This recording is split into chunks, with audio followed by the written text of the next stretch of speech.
Fala, meu querido Alfartano! Fala, minha querida Alfartana! Meus tchutchucos, minhas tchutchucas!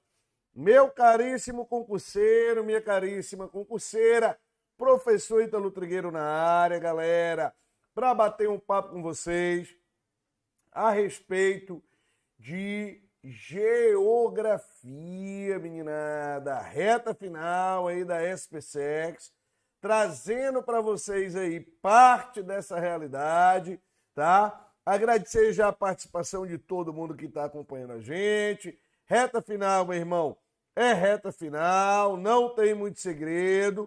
Então a gente tem que parar aqui, ó, com muito mimimi, com muita zoada, com muito disse-me-disse, e sentar o aço a responder boa parte do que nos interessa. E o que nos interessa é a sua aprovação, beleza? Todo mundo está vendo aí que o Alfa está fazendo revisões durante toda essa semana, né? E que já já a tua prova está chegando. E nessa hora, meninada, a gente vai estar aí na torcida justamente por você, beleza? Show de bola? Reta final, vamos resolver questões. Vamos trazer aqui para vocês alguns assuntos que nós consideramos mais relevantes, mais importantes. E isso, sem dúvida nenhuma, vai ter importância muito grande na tua aprovação. Primeira questão na tela diz o seguinte: observe a figura abaixo sobre a Covid-19 no Brasil. Trigueiro, tu acha que pode cair alguma questão a respeito da Covid? Acredito que sim, gente. Acredito que possa ser cobrada alguma questão a respeito da Covid-19, no sentido, por exemplo, do processo de globalização, no sentido, por exemplo, da distribuição espacial dessa Covid-19 no território nacional, no território internacional. Então, sem dúvida nenhuma, a gente acredita que essa Covid-19 ela possa aí aparecer na tua prova, beleza? Quando você fala da Covid-19 no Brasil, importante que a gente lembre, né, do número de casos, beleza? É importante que a gente lembre do número de mortos, tá? É importante que a gente lembre, né, dos processos que falam da distribuição no território nacional. Nós temos mais de 21 milhões de casos, né, de coronavírus, de Covid-19, o SARS-CoV-2, né, no território brasileiro. Mais de 21,2 milhões. Mais de 591 mil mortos no território brasileiro. Caminhamos aí, né, para um lugar muito negativo nesse ranking, né, no cenário mundial, tá? O país que mais mortes tem ainda em relação ao número de mortos é os Estados Unidos da América, né? Os Estados Unidos ainda lideram parte do ranking do número de mortes por Covid dentro do cenário internacional, tá? Mas se a gente pegar em relação, por exemplo, ao total da população, tem um país que matou mais, que foi o Peru, beleza? Que foi o Peru. O Brasil, ele é o 6º país com maior número de mortes dentro do cenário do ano de 2021, correto? Do ano de 2021. Então a gente tem na realidade aí o Brasil na 6ª posição, inclusive em relação ao total da população. Perfeito? Em relação ao total da população. Então o Brasil viveu parte desse cenário com relação ao número de mortes em relação ao cenário internacional. Perfeito? O estado que mais matou gente no Brasil, foi o estado de São Paulo. 141 mil mortes, né, até recentemente. E a região que mais matou indivíduos no Brasil foi a região sudeste, com 267 mil mortes no cenário brasileiro. Perfeito? O segundo estado com maior número de mortes no território brasileiro é o estado do Rio de Janeiro, 60 mil mortes. Depois do Rio de Janeiro, nós temos ali o estado de Minas Gerais, com 51 mil mortes, beleza? Isso tem uma relação direta com o tamanho da população, professor? Pode ter uma relação direta. Depois o Paraná com 36 mil mortes. E em quinto colocado nós temos, se não me falha a memória, o estado da Bahia, com 26 mil mortes. Perfeito? Então essa é a realidade de parte da Covid dentro do território nacional, dentro do território brasileiro. Tudo certo? Tem aqui um mapa que traz, análise no período analisado da distribuição da pandemia, que é caracterizada pelo quê, professor Trigueiro? Observem, número de mortes por Covid em cada estado brasileiro. Estão vendo, gente?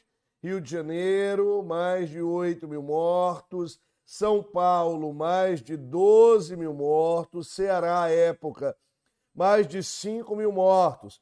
Isso era a fonte das secretarias de saúde até o dia 23/6.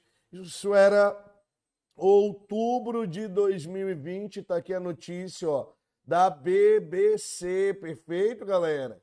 E aí ele pergunta, no período analisado, a distribuição da pandemia é caracterizada pelo quê? Qual fato caracterizava essa distribuição da pandemia naquele momento em especial no território brasileiro? Concentração de óbitos na região sudeste seria o item A. Diminuição de casos suspeitos na faixa litorânea seria o item B. Estabilização de casos confirmados no sul e no sudeste. Retração de mortes no Distrito Federal. Aumento de casos confirmados no norte e no nordeste. Cuidado, porque essa é uma questão bem interessante. Para muitos, essa questão ela pode gerar uma certa estranheza. A resposta correta da questão é qual, Trigueiro? É uma maior concentração de óbitos na região sudeste. Perfeito? Somente nos estados do Rio de Janeiro e de São Paulo, a gente tinha, à época, 20 mil mortos. Tudo bem? 20 mil mortos. Poucos estados tinham chegado ao número de 5 mil. O estado do Ceará, Pernambuco, estava próximo, o Pará, o Amazonas crescendo, mas pouquíssimos estados tinham chegado a essa realidade. Então, o item correto dessa questão é o item A, porque isso é uma interpretação, e aí eu quero que vocês compreendam isso. Isso é uma interpretação do episódio no mapa. Tudo bem? A cartografia, ela é a representação de fenômenos. O fenômeno que está sendo representado aqui é o número de mortes por Covid no território brasileiro. Então, como resposta correta, galera, nós temos o item A. Beleza? Maravilha? Grande Gustavo está aí na área. O Gustavo Moura, agradecer também a participação da nossa monitoria, com o João Pedro, com o Miguel, está na área a dona Bruna Cristina também, o Antônio Wilton, perfeito? E vamos que vamos, galera. Vamos resolver aqui mais algumas questões voltadas para a prova da SPSEX, tá bom?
essa preocupação... Opa,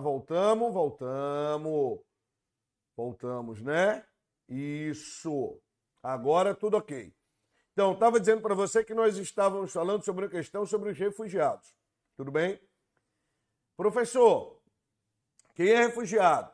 Refugiado é o cara que, por fundados temores de perseguição, de diversas ordens, seja ordem religiosa, econômica, seja uma ordem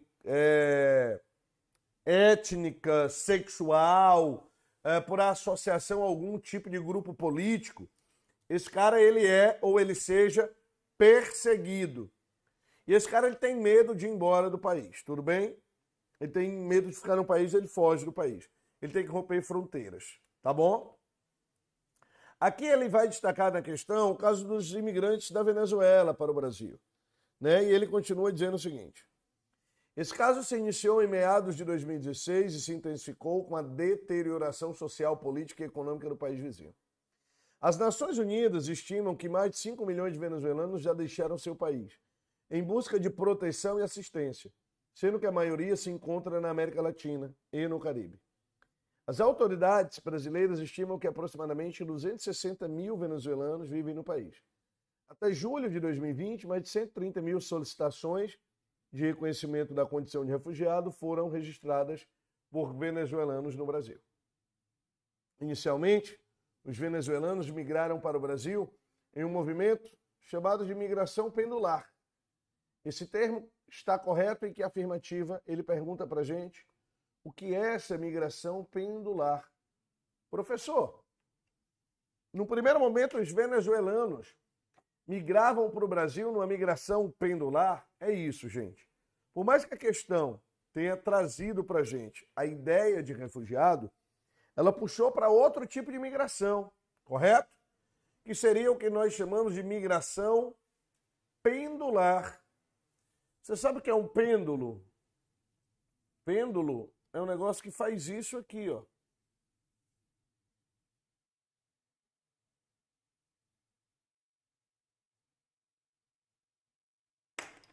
Isso é um pêndulo. Vou tentar fazer de outro jeito. Assim, pronto, isso é um pêndulo. Vai pro lado, vai, pêndulo nojento, infeliz do demônio. Pronto, isso é um pêndulo. Pêndulo é um movimento que é cotidiano. Pêndulo é um movimento que é diário. É de ida e volta. Normalmente está associado à conurbação. Normalmente está associado ao movimento de trabalhadores de um lugar para outro, de estudantes de um lugar para outro. Beleza? Isso é um movimento pendular. No caso, a questão vai tratar o seguinte: este termo está correto em que é afirmativa. É um tipo de migração que está relacionado às estações do ano? Não. Mas tem uma migração que está associada às estações do ano, professor? Tem. Nós chamamos de transumância. Tudo bem? Transumância. É caracterizado pelo deslocamento de pessoas para estudar, ok? Trabalhar, ok? Ou buscar insumos básicos em uma outra cidade, estado ou país. Posteriormente, essas pessoas retornam para os seus lugares onde residem. E ele tem que durar 24 horas, no máximo. Esse item B provavelmente é o item correto. O item C diz: quando o povo de uma localidade passa parte do ano em um determinado lugar e parte em outro, repetindo esse movimento todo ano. Esse é um movimento que nós chamamos de sazonal. É um tipo de migração que tem como característica o deslocamento de habitantes que vivem na zona rural para a cidade. Esse é o bom e velho êxodo rural. E habitantes que residem em um lugar ou país e se mudam definitivamente para trabalhar ou procurar ocupação em outro país, isso é uma migração definitiva. Tudo bem? Então, de fato, o item correto da questão é o item B de bochecha. Beleza, galera? Certinho, tudo tranquilo? Tá? Acompanhando aqui os sets, qualquer coisa, manda brasa, tá lá nas perguntas. Tudo bem? Então, um assunto, primeiro, Covid-19. Segundo assunto, refugiados e migrações. Pode aparecer na tua prova da SPSEC já no domingo. Tudo bem? Perfeito? Vamos para uma próxima questão? Diz assim: fases do modelo de transição demográfica. É um dos assuntos que mais aparecem na prova de vocês. Conceito, o modelo de transição demográfica. Ô Trigueiro, o que é essa transição demográfica? Gente, a transição demográfica, na realidade, ela consiste numa mudança na estrutura da população de uma forma geral. Mudança essa, galera, que é, por exemplo, etária, né? Que é relacionada ao número de jovens, ao número de adultos, ao número de idosos que existem em um determinado país. Então a gente tem que entender que o Brasil, por exemplo, está passando pela sua transição demográfica, que países mais desenvolvidos já viveram a sua transição demográfica. O Brasil está passando por ela.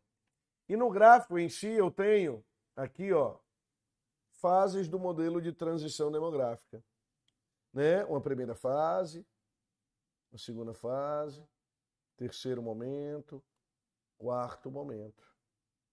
Percebam que ao longo do tempo, observando parte dessa realidade que nós estamos vendo nas tabelas, né? E aí, no caso, a gente colocou de propósito duas tabelas porque eu quero riscar a primeira e lembrar que aqui eu tenho o que nós chamamos de crescimento primitivo. Numa segunda fase, o baby boom, a explosão demográfica. Numa terceira fase, a estagnação do crescimento. E numa quarta fase, uma implosão. Isso associa-se diretamente a essas duas taxas aqui, ó. Taxa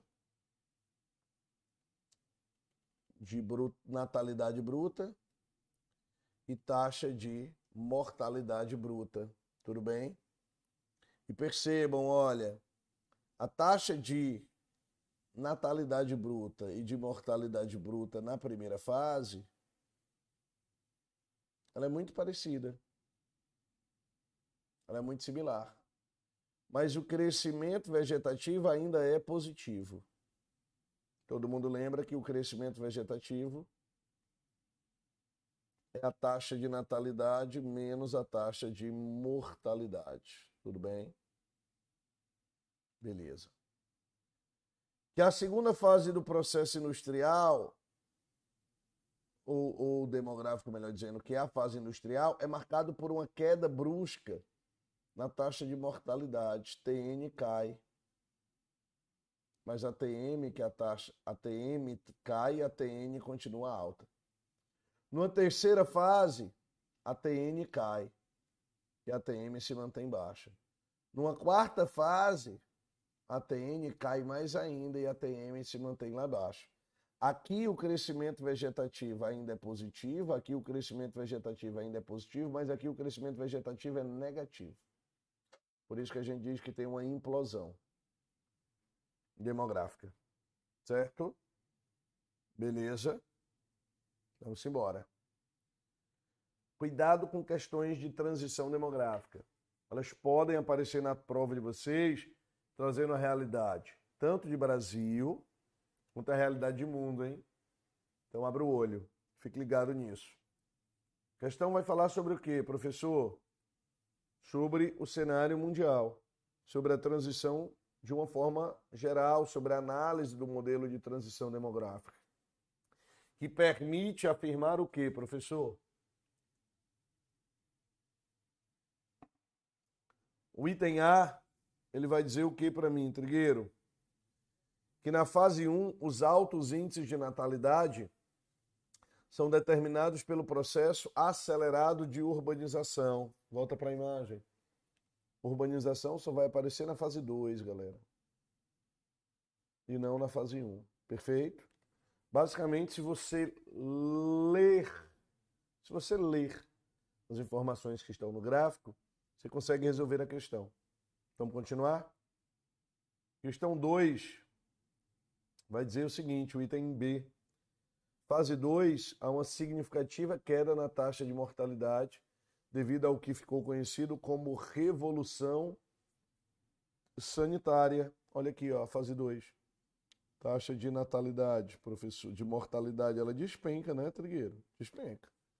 Ô, professor, então pode ser verdadeiro. Vamos para a questão, para o item C. A fase 3 é o crescimento vegetativo se torna alto, provocando o fenômeno da explosão demográfica. Fase 3, pessoal, tá aqui, ó, é a estagnação. A explosão é aqui, ó, no baby boom. A explosão é na fase 2. Tudo bem? O item D diz: fase 3, a diminuição da natalidade está ligada ao incremento de jovens no mercado de trabalho e à manutenção de um modelo familiar patriarcal. Gente, isso nada tem a ver, tá? Com a fase 3. E o item 4, ele vai dizer o seguinte, o item 5, perdão, o item E. Fase 4, o crescimento vegetativo se torna negativo, obrigando o país a adotar medidas de controle de natalidade. Se eu tiver mais controle de natalidade, aí é que ele vai se tornar negativo mesmo. Portanto, gente, o item correto dessa questão, qual é, Trigueiro? O item correto é o item B de bochecha. Tudo bem? Nunca é demais lembrar que é uma associação, por exemplo, com a história. Lembram no Brasil, no episódio da chamada revolta da vacina, não é? Pronto, ali era o auge da condição sanitária, né? Ou pelo menos num primeiro momento da mesma. Tudo bem?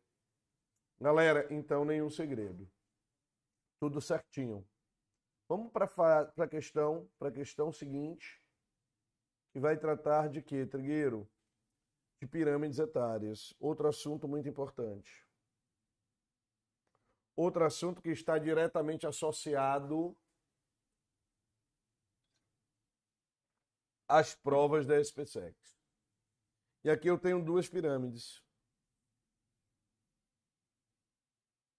Beleza?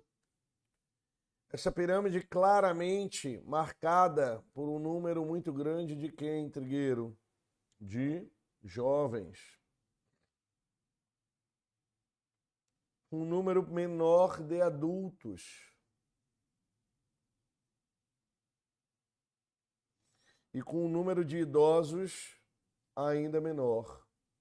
Claramente essa pirâmide ela é de um país subdesenvolvido.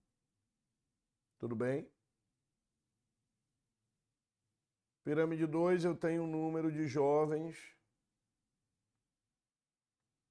que não representa, né, o maior volume. Um número de adultos já diferente, mais robusto, e um número de idosos um pouco mais robusto também.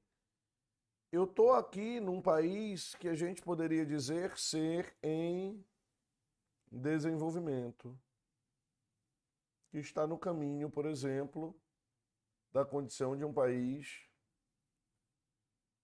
desenvolvido. Tudo bem? Ele pede para a gente assinalar a alternativa incorreta. Gente, muita atenção na prova, tá? Professor, lá na prova da SPSEC, eles pedem para a gente marcar o item falso também? Por vezes. Por vezes. Tá certo? Bora continuar. Vamos lá para a questão. A questão vai dizer o seguinte. Item A, a distribuição da população brasileira por classes etárias nas décadas de 60 e 70 se assemelha à representada no gráfico 1. Opa!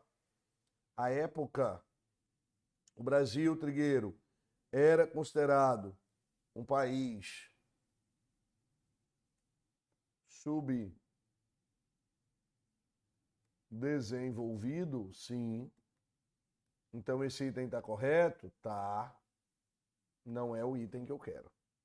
Tudo bem? Vamos para a questão de número 2, o item B, perdão.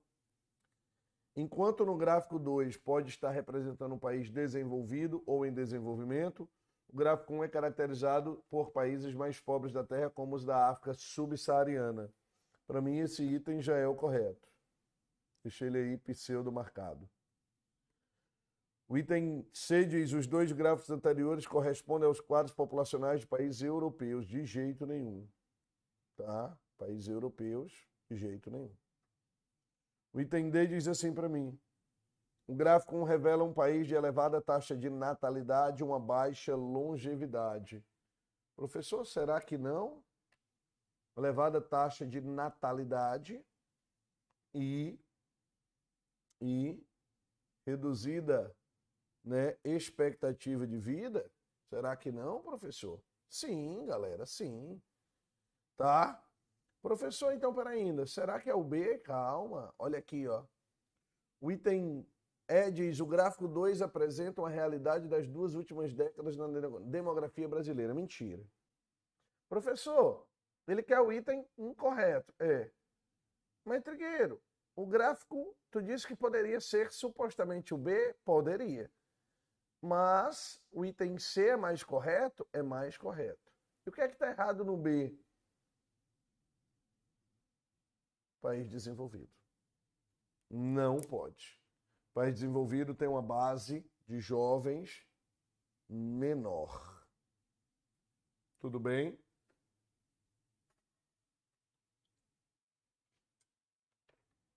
A taxa de natalidade nos países desenvolvidos é muito baixa, gente.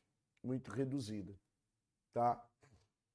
Então, isso não se aplica a um país desenvolvido. Um número tão grande de jovens aí nesse cenário. Então, cuidado com essas opções, porque essa opção está errada. Tá? O item correto, de fato, dessa questão é o item C de casa. Tá bom? C de casa. Vamos para uma próxima questão. Olha lá o que a gente está colocando. Covid, migrações, transição demográfica, tabela periódica. Tabela periódica. Tabela pirâmide etária. Tudo bem?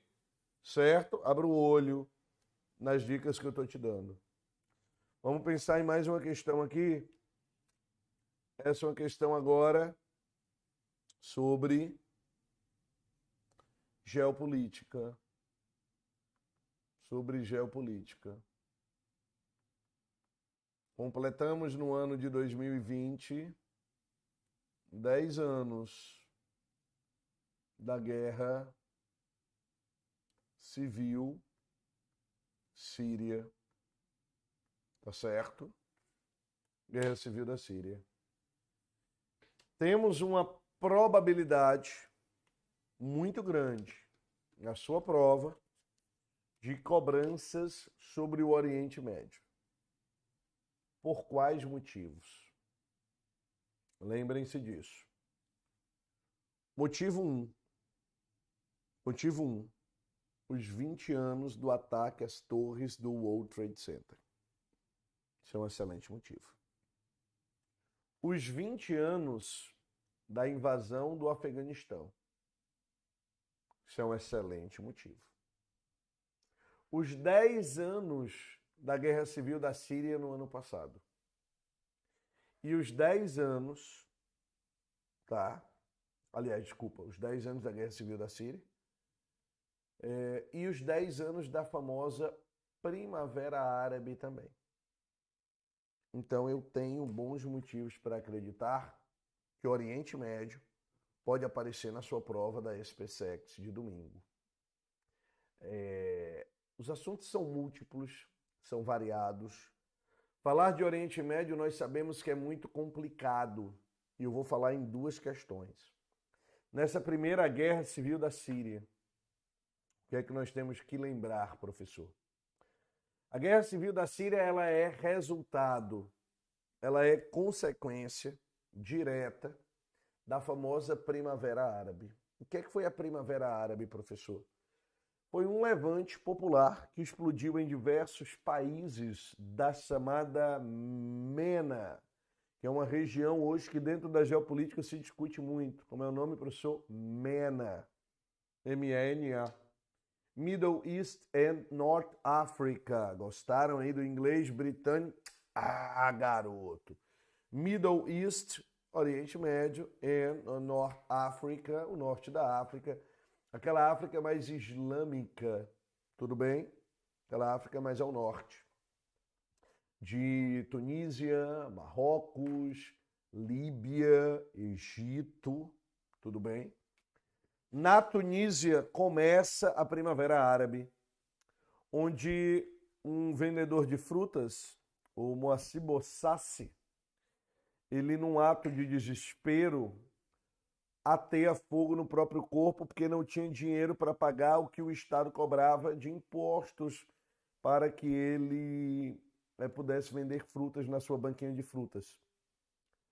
E o Moacir Bossassi morre 3 dias depois, no hospital, e dá origem a um levante popular que começou a derrubar vários governos ditatoriais, principalmente no norte da África. Cai o governo do senhor Ben Ali, cai o governo do senhor Hosni Mubarak no Egito, Ben Ali na Tunísia, Hosni Mubarak no Egito, cai o governo de Muammar Gaddafi na Síria, na Líbia, e um dos governos que se manteve de pé, e muito de pé, vamos assim dizer, é o governo do senhor Bashar al-Assad, né? O Bashar al-Assad, que é um dos grandes líderes, vamos dizer assim, do movimento alauíta no mundo, beleza? O Bashar al-Assad é alauíta, certo? Quando você para pensar, né, nessa figura, o Bashar al-Assad, ele é filho de um cara chamado Hafez al-Assad, que tinha governado a Síria por 30 anos. O Bashar está no poder, o Bashar al-Assad está no poder há 21 anos. Ele acabou de ser reeleito, né, para governar a Síria por mais 7 anos com 95% dos votos. Isso é que é democracia, né? 95% dos votos. Por só é sacanagem isso, não é não? É não, é verdade. Os outros 5% parece que não foram votar, tá? E normalmente quem não apoia o Bashar al-Assad comumente não vota, ou porque está morto ou porque ele não deixa votar, certo? A Primavera Árabe, ela não teve consequências apenas nesses países. Ela teve consequências também em outros países no Oriente Médio, ok? Como, por exemplo, no Iêmen, tá? Mas os principais países por onde, vamos dizer, essa Primavera Árabe se arrasta são justamente esses que a gente citou, tá bom? Tunísia, Egito, Síria e Líbia. E ela derruba, de fato, vários e vários governos. Tudo bem? Então, assim, ela promoveu algumas mudanças aí no Iêmen, promoveu algumas mudanças, por exemplo, não me falha a memória, em Oman, mas a grosso modo nada do outro mundo. Tá certo? Então lembrem-se disso como uma realidade.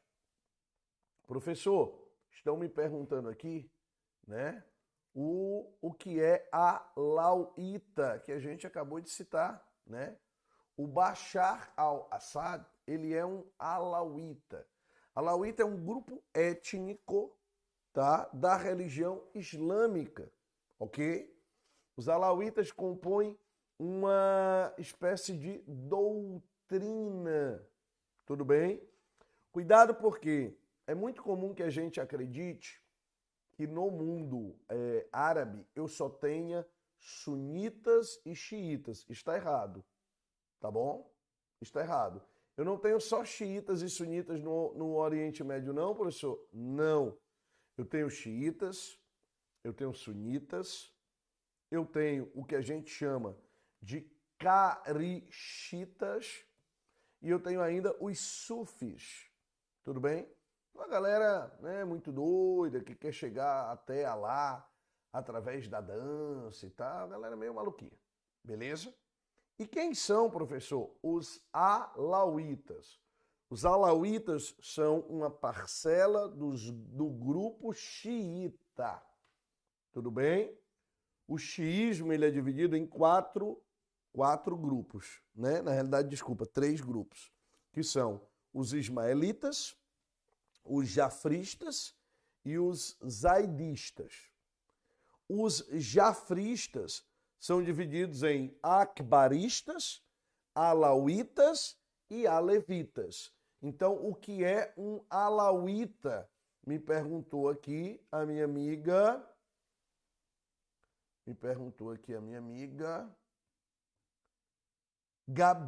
O meu amigo Gabriel, tá, Gabriel? Gabriel, alauíta é um braço do xiismo no mundo. Tudo bem? Beleza? Tranquilidade? Maravilha, gente. Não tem nenhum segredo, então. Tá bom? Deixa eu voltar aqui para vocês, ou com vocês, tá? Para a questão. A questão me traz um mapa, né, das principais cidades onde a gente tem conflitos com um número de mortos, ó. Homs é onde mais morreu gente, 3.060 pessoas, tá? Em segundo lugar vem Idlib, com mais de 1.000 mortos, e Damasco, com quase 1.000 mortos.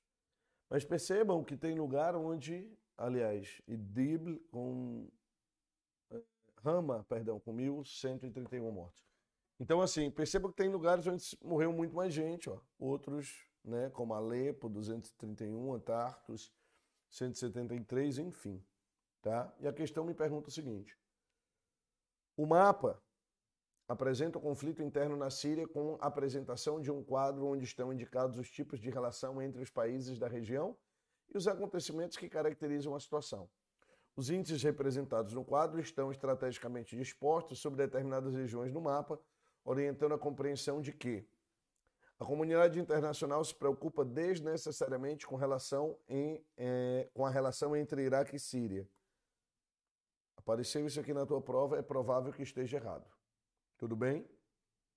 É provável que esteja errado. Desnecessariamente.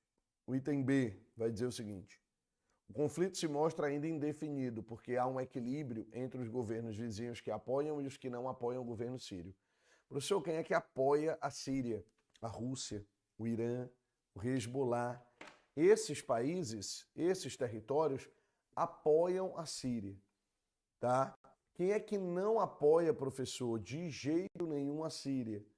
Quem não apoia a Síria, galera, tem que lembrar disso, hein? Quem não apoia a Síria, tá? A Turquia não apoia. Os curdos sírios não apoiam. Uma coalizão internacional entre União Europeia e Estados Unidos não apoiam a Síria. Apoiam os rebeldes sírios contra o governo de Bashar al-Assad. Tudo bem? Perfeito. Beleza. Vamos continuar. Existe um equilíbrio, professor? Existe. Esse item provavelmente está, correto. Provavelmente está correto. Vamos ver o C. Em todas as regiões do país, em especial nas áreas de conflitos mais intensos, a população síria está impedida de sair do país. Mentira. Não à toa tem um grande número de refugiados. Embora as principais cidades do país estejam envolvidas, o maior número de mortos concentra as margens do rio Eufrates. Tá vendo o rio Eufrates aí, Elemento? Pelo amor de Deus. Vai lá, ó. Assim como os governos da Turquia e da Jordânia, o governo israelense mudou seu posicionamento quanto ao conflito. Mentira, eles se mantiveram, de fato, contrários a isso. Item correto. B de bola. Beleza. Perfeito. Muito cuidado. Questões que envolvem Oriente Médio esse ano são questões importantíssimas para a prova de vocês. Olha o que o tio Trigueiro já disse. Tá beleza? E meninada, temos mais uma questão. Essa questão, tá? Vai falar sobre a América do Sul. Na América do Sul, a principal orientação dos investimentos nas últimas décadas foi direcionada para aumentar a oferta de commodities agropecuárias e minerais no mercado mundial. Grande parte dessas commodities está sendo consumida na China e na Índia, que são países que apresentam um rápido crescimento urbano, com uma substancial mudança da distribuição territorial de suas numerosas populações. Soja, minério de ferro, alumínio, petróleo e, mais recentemente, biocombustíveis integram a pauta de exportação das nações sul-americanas. O principal risco econômico para os países da América do Sul, dependentes da comercialização dos produtos mencionados no texto, é o quê? Hoje, eu tenho uma empresa chinesa, certo? Que entrou em crise, certo? A crise da maior empresa chinesa de construção. Eu estou falando de uma empresa chamada Evergrande. Beleza? A Evergrande. É a maior empresa de construção da China. Está com uma dívida de 300 bilhões. Não tem como pagar. Vai dar merda para o show? Vai. Foi o que aconteceu com o preço do minério de ferro de ontem para hoje. Ele despencou. Mas despencou assim absurdamente. Ok? Então, o maior problema de depender de commodities é tipo um episódio desse. Porque, se a maior empresa de construção da China, que é o país mais obreiro do mundo, se essa empresa entra em crise, o minério de ferro entra em crise. O setor de mineração brasileiro está super preocupado com isso, diga-se de passagem. Então, o resultado, olha o que tem bem aqui no item A, ó. Surgimento de fontes energéticas renováveis. Mentira. Instabilidade dos preços dos produtos primários no item B. Eu já marcaria essa questão como a correta. Beleza? Mas vamos ver o item C por desencargo de consciência. Distância dos principais parceiros comerciais, nada a ver. Concorrência de economias emergentes, nada a ver. Esgotamento das reservas de combustíveis fósseis, também nada a ver.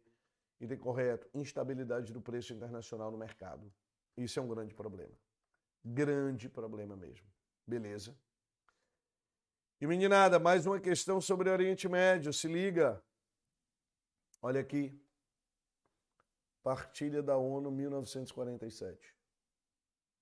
2013, como está a situação.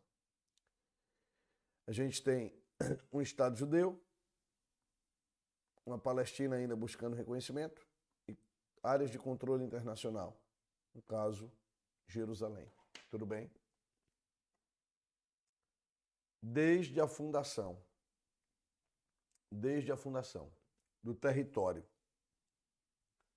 de Israel, a partir da Convenção da ONU de 47, certo? E a independência em 48, a região do Oriente Médio é uma região muito tensa. Não é por isso que os conflitos se iniciaram na área, não. Mas é por isso que eles se potencializaram assim consideravelmente.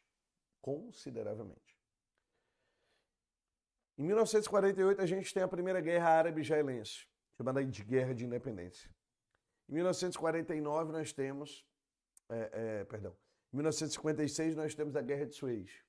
Em 1967, eu tenho a Guerra do 6 Dias. Em 1973, a Guerra do Yom Kippur. 4 décadas de guerra no Oriente Médio entre árabes e israelenses. Os israelenses saíram vitoriosos de todos esses conflitos, praticamente. Beleza? Acordos de paz foram tentados. Um em 1979, chamado Acordo de Camp David. Terminou com a morte do presidente egípcio Anwar Sadat. Em 1993, segundo acordo de Oslo, mediado pelo Clinton, inclusive. Resultou na morte do primeiro-ministro israelense Yasser Arafat. 2003, o Caminho da Paz, mediado pelo Trump, pelo Bush. 2020, um acordo entre Israel e a União e os Emirados Árabes Unidos, mediado pelo Trump. Então, mais um motivo para que você possa acreditar que Oriente Médio é um bom assunto. Ano passado, no ano de 2020, o senhor Donald Trump mediou um acordo de paz entre Emirados Árabes Unidos e Israel. Pela primeira vez, um voo comercial de um país árabe pousou em território israelense, território judeu. Isso de uma empresa chamada Emirates Air, ok? Por certo que esse acordo do Trump, ele tem ali como objetivo muito mais claro uma entrada para o Estreito de Hormuz, né? Que é a entrada ali do Oriente Médio. Mas sem dúvida nenhuma isso é importante. Não à toa o Trump quase, olha o que eu vou dizer, o Trump quase foi indicado ao Prêmio Nobel da Paz, tá, gente? Professor, por conta disso? É óbvio que é por conta disso. Isso é importante mesmo. Tu é doido, mas é importante, não é pouco, não. Então, quando a gente parar para pensar em Oriente Médio, é sempre uma área muito tensa. Beleza? Na questão, eu tenho uma pergunta que é simples. Ele diz assim, ó. As imagens representam fases de um conflito geopolítico no qual as forças envolvidas buscam sempre o quê, professor? Garantir a posse territorial, promover conversão religiosa, explorar as reservas petrolíferas, controlar os sítios arqueológicos ou monopolizar o comércio marítimo? Muito simples a questão. Item A, garantir posse de territórios. Olha o tamanho de Israel aqui em 47, olha o tamanho de Israel aqui em 2013. Israel tomou conta de praticamente toda a região. A Palestina teve sua área reduzida, percebam, ó, aqui. Ficou restrita ali a faixa de Gaza, a área da Cisjordânia, tá? Parte do Mar Morto, enfim. Aqui Jerusalém, né? Então você tem parte dessa realidade acontecendo. Tudo bem, galera? Trouxe para você assuntos que nós consideramos como fundamentais, importantíssimos para a prova de vocês. E a gente acredita demais na tua aprovação. Beleza? Lembrem-se, Covid, migrações, estrutura etária das populações, transição demográfica. América do Sul, Mercosul,